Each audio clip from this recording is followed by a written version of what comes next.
name is Becky Proctor, and today I'm going to be making Rice Krispie treats.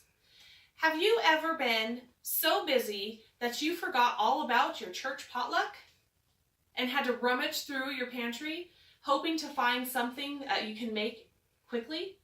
I have numerous times. So that is why I decided to start keeping things on hand that would be easy enough for me to do in a rush. And one of those things is Rice Krispie treat stuff. So today I'll be making the Rice Krispie treats and taking you through the process. The first step is collecting all the items you're going to need to make your Rice Krispie treats. First, we will need 6 cups of crispy rice cereal, 1 bag of marshmallows. Now you can use the big marshmallows or the miniature marshmallows. I personally prefer to use the miniature marshmallows because I think they melt faster, but it's your choice. You will also need 3 tablespoons of butter, a measuring cup for your cereal, 2 rubber spatulas, one to mix your marshmallows with, the other to pat your Rice Krispie treats in your pan, a large pot to melt your marshmallows, a 9x13 pan to put your finished product in, and a large bowl for mixing, and last but not least, cooking spray. So the first thing that we're going to do today is we're going to add our butter to our pot, and then we're going to melt our butter on the stove. So you'll want to start your butter melting on a low to medium heat. You'll want to make sure that your butter gets completely melted in your pan.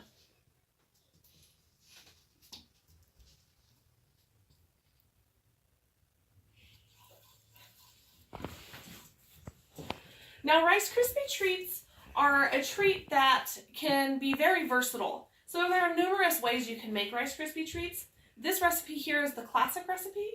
If you wanted to make a peanut butter Rice Krispie treat, you would just add a couple tablespoons of creamy peanut butter to your marshmallow and butter mixture before adding it to your Rice Krispies. There's also ways to make them look festive. You could roll your Rice Krispie treats out on a sheet pan rather than in a cake pan, and then you can use cookie cutters of all shapes and sizes to make whatever shape you want for Christmas or Easter or Thanksgiving.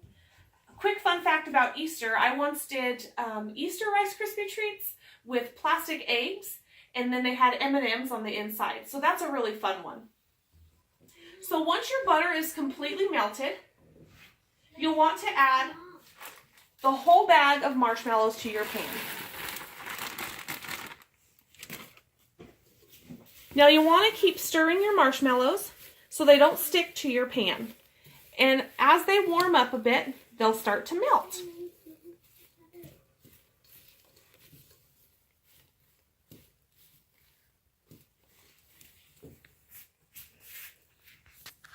So while these are melting, I'd like to talk to you a little bit more about some more ideas of Rice Krispie treats. So one of my family's favorites is melting chocolate chips in the microwave, and you want to do intervals of about 30 seconds until they're completely melted, but make sure you don't overdo it. And then once you have your Rice Krispie treats in the pan, you simply just drizzle your chocolate over top of it and let it cool all together. And then you have a nice little hard chocolate drizzle on the top of your Rice Krispie treats. So it does take a little while for your marshmallows to melt. And like I said, you want to keep moving your marshmallows around in your pan. Now this can be a very sticky mess if you don't have that butter in there. So that's one of the main components of melting your marshmallows is to have that butter in there. Some other fun ideas about Rice Krispie treats are adding chocolate chips to the actual Rice Krispie treat itself, or you could put sprinkles. You could do Valentine's Day, you could do Christmas, things like that.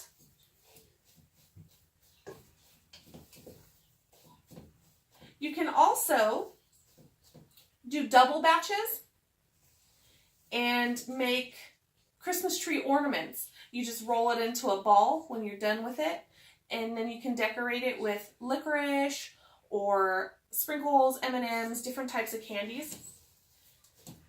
Another fun idea, since Christmas is just close by, instead of making gingerbread for gingerbread houses, Rice Krispie treats are a great alternative for a gingerbread house. So you just have a Rice Krispie house. So my marshmallows are starting to melt and get nice and gooey. As you can see, you just keep moving them around and they'll start to melt.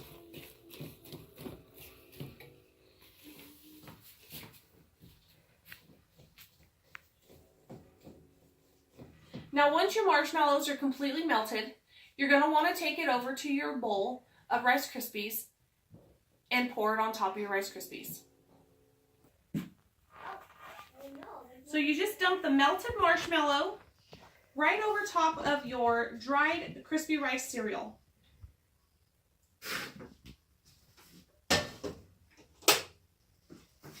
Then you'll just want to continue to mix until you have no more dry rice cereal and every piece of it is coated by marshmallow.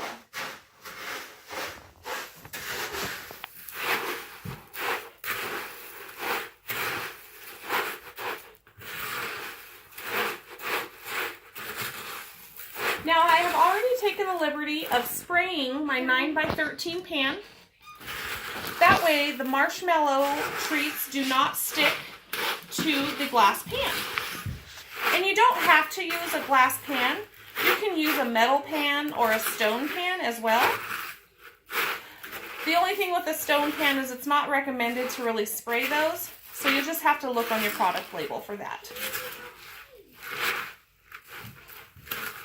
So once you have your Rice Krispies mixed thoroughly, you'll just want to dump them right into your pan here.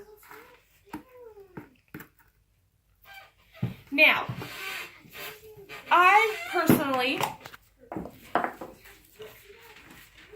suggest spraying your rubber spatula with a little bit of cooking spray before you pat them into your pan. And this is going to keep the Rice Krispies from sticking to your spatula, because that can get to be a tedious job trying to press these down into your pan if the Rice Krispie just keeps, or the marshmallow just keeps sticking to your spatula.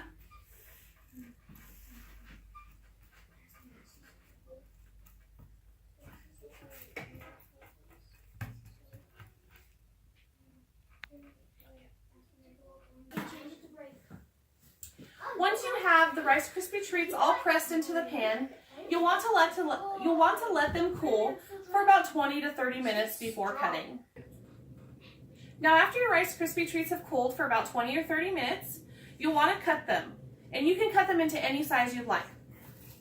My family really likes Rice Krispie treats, so I try to keep them in bigger chunks. You can do rectangles or squares, or you can use cookie cutters.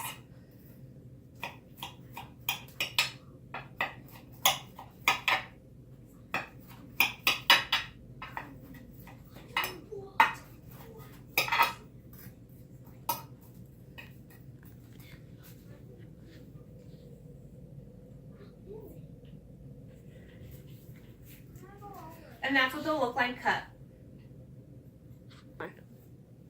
Now remember, you can make many variations of this treat, but when you're in a bind, nothing beats the classic. Great. These are the best. Great work, Mommy.